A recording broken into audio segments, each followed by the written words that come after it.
Morning, Rod. Thanks very much for joining us on this great day in COVID-19 lockdown. I'd like to introduce Rod Corban. He works closely with the Silver Fern management team. Can you just explain what you do in that role, Rod, and other roles in your life? Yeah, thanks, Sharon. Yes, I have the dubious title of being a psychologist, and I just happen to work in sport. That's what I specialise in. I also have been fortunate enough to work with Nolene and the current Silver Ferns squad since December leading into the World Cup. And I guess my role is primarily to make sure the athletes are mentally well and the support staff to help the management team and Knowles around culture and framing up culture and helping coaches work out how best to deliver the culture they want, developing leadership within the team, and then supporting individuals to perform under pressure, I guess, would be a summary of what I do. But primarily it's just making sure everyone is, I say, performing as human beings, and because they're athletes, part of their performance is a big part of their performance is performing as an athlete as well, but generally as a human being is important. And you've got a wider role as well, because you also work with high performance sport with some other athletes. Yeah, so I worked for high performance sport for quite a while, and about 2 years ago I went out on my own, Shaz. So I now work for myself. Give me some freedom so I can go rogue whenever I want. Yeah, but I've worked in the high performance system in New Zealand for over 15 years now. I've worked for a long time with Rowing New Zealand, Paralympics New Zealand. I continue to work in both those sports, particularly Paralympics. I also provide supervision for a lot of the other psychologists and mental skills trainers across New Zealand. I think one of the things I'm most proud of is the development of psychology as a discipline within high performance sport over the last 10 or 15 years. So pretty proud of that. Awesome, that's great. So clearly we're living in quite an interesting time at the moment. And how's your bubble working for you, Rod? Yeah, that's a good question, Shaz. So it's a question I often ask the athletes and coaches I'm working with at the moment. And I ask them all first, who's in your bubble? And my bubble's quite small. It's my wife and our 20-year-old son. We actually are quite thankful we haven't got small kids because our 20-year-old entertains himself, just leaves mess everywhere. So I've got to get over that a little bit. We live on a little lifestyle block on the outskirts of Hamilton. So we get up in the morning, take our dogs for a walk, feed the animals, have a cup of coffee. I think it's pretty standard, and get ready for the day. I spend a lot of time doing this over the last 3 or so weeks, talking to people via the fancy interweb. Find some time to do a bit of baking. I like baking and cooking, so I do a bit of that, and just trying to stave off the desire to start drinking at an early hour. Thrash my son at darts, or try to thrash my son at darts, and then watch him and my wife work out because I'm quite lazy. Yeah. Well, it sounds like you've got your routine. Yeah, and then press repeat the next day. Yeah, it's a little bit of that at the moment, isn't it? Yeah. Yeah. So clearly this sort of time is really nothing like we've ever experienced before in our lives, and associated with quite a lot of unknown, and so therefore quite a lot of level of anxiety, I'm assuming, with some people as they go through their day-to-day life.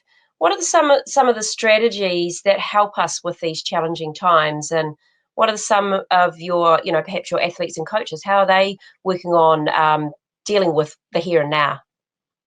Yeah, I think it's different for everyone, Shaz. I think anxiety levels will depend on your stage of life and where you're at. And so definitely been noticing different reactions to the lockdown, particularly in athletes of different ages. So you've got your younger athletes, your sort of 20, 21-year-olds, a little bit bummed out. It's a bit of an inconvenience for them, but they know they've got time. Then you've got the older athletes, so around that 28, 29 years of age, where they are looking to move on with their lives. What's next for me? Career, having a family, buying a house. And so I find they're the ones that are probably struggling a little bit more. And that's a bit of a generalization, because actually a lot of the individuals are coping really well. The strategies, I guess, that I think are important for me is, one is to practice self-compassion for all of us, because we all like to achieve stuff. We all like to get stuff done. And then when we don't, or and we'll probably talk about routines later, we don't have a routine, or we actually beat ourselves up a little bit. So my biggest tip is to practice self-compassion. Don't give yourself too much of a hard time. Be okay with not being productive is one of the things I've been talking to people, particularly athletes and even coaches and management staff who are usually high-performing individuals themselves, like a sense of achievement, but being okay with not actually achieving a lot. One of the bits of advice I gave some of the athletes, and I've taken it on board, and I've followed some of the advice myself, is to engage in things that you enjoy doing that you don't really often get the chance. So like I said, I quite engage in cooking and baking. So I've done a bit of baking. And I find some of the athletes I've been talking to have really been enjoying things they like doing, but they often have excuses like they're too tired or they're too busy. So you certainly enjoy other things outside your life that you don't normally get to do. Some of the athletes actually I've been speaking to, not just netball, but in other sports, are actually taking it as a chance to have a bit of recovery, to have a bit of downtime. And they, as you know, Shaz, in your role, they often carry lots of little niggles and stuff, and they're always under training load. So a few of them have actually decided, I'm just going to ease off a little bit and spend it as recovery to get over some of my niggles. Also, what's been happening, not just, and this is probably more relevant to netball than some of the other sports I work in. Some of our netballers are parents, and they spend a lot of time away from their kids with their sport and their partners. So certainly a few of the players have really taken this time to engage with their kids and their whānau and their partner. So that's what they've been doing. Some of the athletes are trying to entertain themselves on social media, like TikTok. I've discovered this thing called TikTok apparently, and they've actually set me a challenge. I have to make a TikTok video at some stage, but it's probably not going to happen. I don't even know what it is, Shaz. No, neither do I. I'm I'm living with 5 young adults, and they're busy doing bits and pieces, and sort of like grimace at me when I suggest that I might be able to engage in that type of activity as well. I don't think they quite believe that I can pull it off. Yeah. I was reading something that Wayne Goldsmith was talking about, and was talking about this time is a really important time for connection. So taking the opportunity to connect, because sometimes we actually don't spend enough time doing that. Do you find that coaches or athletes that you're dealing with are taking that opportunity? Yeah, really interesting actually, Chaz. One of the coaches early on in the lockdown from Paralympics actually suggested that I get all the athletes together on a Zoom or a Skype. And I went, actually, that's a real good idea. And I didn't make it compulsory. And I've done this with all the sports I work in actually, where I just sent out an email to, say, the Paralympic swimmers or the Paralympic cyclists, the women's 8 rowing squad, the sweep squad, and I've gone, hey, look, I'm going to set up this time. If you want to get on, and we're not going to talk about sport, we're just going to have a chat and have a bit of a laugh.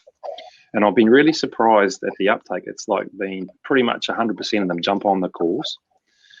And every time, the first time I did it, a couple of senior athletes went, why don't we do this more? Why don't we actually connect as people rather than just when we go to an event or a regatta or a swim meet or whatever? And then I say to them, oh, would you like to do it again? And they go, yes, please. So I've been really surprised with that. Also, even, like I said at the beginning of the call, part of my role is to look after or oversee the supervision of a lot of the other psychologists and mental skills trainers around the country. And so along with Kylie Wilson, we decided we would set up these peer group supervision sessions that I run the ones for people outside of Auckland and the ones that are based here in Cambridge. And again, I did that, and a bunch of cynical psychologists, I thought, oh yeah, they'll just go through the motions. And then a couple of them said, this was really good, let's do it again. So I actually am finding that people are going, we get so busy in our lives, and when we stop connecting with each other. And so a question I've been asking a lot of people, a lot of athletes, is what have you been doing during this lockdown that you think you want to carry on doing? And invariably one of the things they point to is this connection. I'm going to just really stay connected with people. So even after the lockdown, I'll probably still run those sessions with the athletes because they're all over the country and sometimes all around the world. So that's definitely that sense of connection is one of the things that has come through. However, slightly contradicting myself. Some people said to me, Rod, I'm having so many meetings. I've never had so many meetings in my life before, and all these people want to connect with me all of a sudden. It's actually getting quite draining. So one of the things I've been saying to her, and it's well intentioned, a lot of the sports saying we've got to keep connected, and I go, yes, that's important, but let them connect. Let people connect on their own level. Don't make it compulsory. So one of the bits of advice I've been giving people is to connect with the people you want to connect to or connect with. Don't feel like you have to connect with every man, Tom, Dick, and Harry under the sun. So yes, connection's important, but I think one of the things I found early on was that there was a lot of pressure to connect. So yeah, like I said, anything I've set up for as a connection is not compulsory. And I reiterate to them, don't feel obliged to get on. You don't want to jump on the call, that's fine. Yeah, I think I found a little bit the same, is that the sense of needing to be busy. I've got this time, Yes. so therefore let's fill it with this meeting and that meeting, and let's try and achieve something during this. And I think having a plan around that, from my perspective, has been really important, rather than get on this very fast treadmill that's almost spitting me off the back. So it probably brings me a little bit to the next question: routine. So there's been a number of comments come out via lots of different mediums around it's really important to have a routine to get yourself through. And you explained your little early morning routine. What's your view on routine? Is it a has to be? Do we beat ourselves up if our day's not routined? What's your view? Yeah, that's a real good point, Shaz. So I was actually one of those people that put together a fact sheet at the beginning of how to survive COVID-19. It was based on real good theory and what we know about the brain. So we know the brain likes consistency, and we know the brain likes to have control. So one of the things you do is have routine. So routines are really important. So I was one of those people that wrote a fancy document saying have routines and structure. And it was all good advice. And then about 3 days into the lockdown, after the conversations I've been having with people and my own experiences of getting really stressed out that I couldn't work out what my routine was and what it should be, and I should have a routine and I should have structure. So if I was to write my document again, I would change it and say, yeah, routine's important, but actually take your time to develop what that routine is. I reckon it took me about 10 days to work out what my routine is. And the same with the athletes and coaches about not having a routine. So one of the things I said, I sort of reframed a lot of the information that went out and said routines are important, but give yourself some time to develop a routine, and then don't hold on to your routine too strictly. Give yourself a break. Have a day maybe where you don't have a routine. Really interesting. Like some people, are generally really well organised and like to have a good time management, and so they like it. But there are other people who've actually said to me, Rod, I know I've got to do this training on this day, and I know I've got to do this, and so I just make sure I do them. It doesn't matter when I do them. So again, yes, routines are important. Don't get constrained by your routines. As you said, Shaz, don't beat yourself up when you don't stick to your routine, because I think the thing for me, what we're going through is not normal. And I've been in a couple of meetings with coaches in sports that are going, athletes, they should be training 4 hours a day still. And I go, yes, in a normal world that they should, but this is not a normal world. So yes, just to reiterate, I think routines are good, but have a bit of flexibility with your routine, and don't stress too much if your routine's not perfect.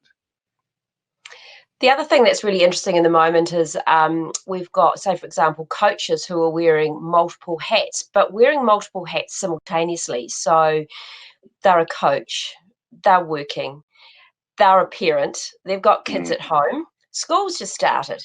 So I feel for people, and I'm probably in an easier situation where I'm working from home, but my kids are older. My youngest is 14, and so I just need to make sure he comes off his PlayStation and does his homework and does his schoolwork. But I feel for those parents, especially that have got really young children, and trying to navigate their days around that. Have you got any sort of like tips or strategies or advice for that coach potentially? Yeah, there's going to be, because I'm going to repeat myself, but one is it's okay not to be perfect at all of those things. It was interesting. I was on I think I said before, me and my wife are really grateful we haven't got young children, because having young children during this time would be quite difficult.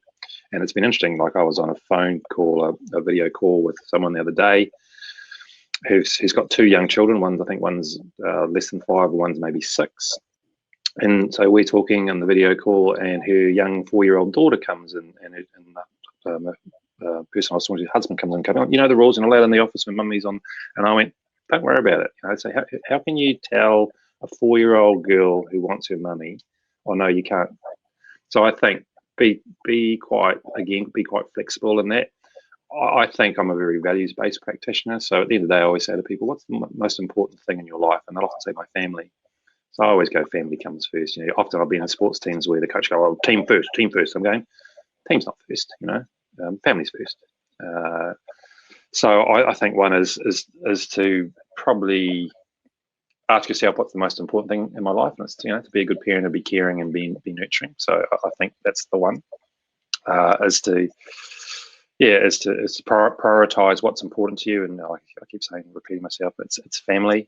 We go back to the point we've already made about being okay with not being perfect at your job. I've also said in some individuals around pushing back with your employer around, because I think what's happening is there's all this stuff going on and people wanting to be busy, and so work is making people do this stuff, but forgetting that they're actually at home doing exactly what you said, looking after young kids. So I know some of my colleagues, they're psychologists, so they might know what they're doing. They go, right, in the morning I'm going to do work and my partner might look after the children. And in the afternoon I'll look after the children and my partner might do their work. And it's just being quite strict with that, I think, is important. And that's hard because then it's that perfectionist, I must do everything perfectly. Well, the reality is you won't. No, it's such an imperfect world, really, isn't it? Yes, it is. Yeah, it's such an imperfect world. Hey, just one last question when we and we can close off this this little part of our kōrero, is if you come across any coaches or athletes who are really not coping and really struggling, and what has your strategy been around that? Yeah, so as I said at the beginning, I think probably 85% of people are coping pretty well. Some are actually thriving, I reckon. But there are a few that aren't coping that well. And it depends on their stage of life and their circumstance. So if you can imagine, you're living at home with your parents and your parents' business is about to go under, and how they're going to pay their bills. And so it's going to create some anxiety for you, I think. One of my psychology colleagues said to me early on in the lockdown, she said to me, if people and organisations were fine going into the lockdown, they're probably going to be fine through the lockdown. So if people were a little bit vulnerable, fragile going into it, they're the ones that aren't going to cope particularly well. So yes, there definitely are some individuals that aren't coping well. So again, for me, some of the messages I've been talking about on this interview is trying to help those people have some self-compassion, ask them, what can they take control of, what's important to them, and around working out, if they can work out what's important to them, then what can they control in that space, and just trying to keep them grounded.